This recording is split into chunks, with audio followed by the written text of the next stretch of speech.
ঘাঁটি বলা হতো সেই গাজীপুর অচিরেই এনসিপির ঘাঁটি হবে ইনশাআল্লাহ। আমরা ভালো নেই, আমরা দুই একদিন আগেই দেখেছি জুলাই গণহত্যাকারী, মানুষের বুকে গুলি চালানো পলাতক স্বৈরাচারের দোষর গাজীপুর ছাত্রলীগের সাধারণ সম্পাদক নাসির মোড়ল দেশে ফিরেছে। দেশে ফেরার পরে খুনি নাসির মোড়ল আর একদল খুনিদের নিয়ে মিছিল বের করেছে এই গাজীপুরের মাটিতে। আমরা আজকে কালীগঞ্জ থেকে স্পষ্টত ঘোষণা করছি, যেই খুনিদেরকে 24 জুলাই পরাজিত করা হয়েছে সেই খুনিরা কখনো মাথা তুলে দাঁড়াতে পারবে না।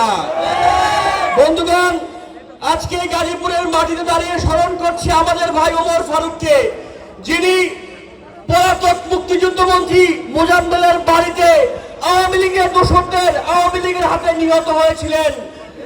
সেই ঘটনার 1 বছরের বেশি হয়ে গেছে, আমাদের ভাই ওমর ফারুক হত্যার বিচার আমরা এখনো পাইনি।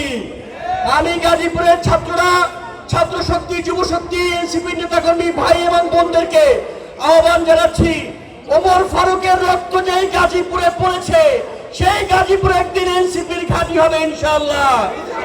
আপনারা ওমর ফারুক হত্যার বিচারের দাবিতে একতাবদ্ধ হন।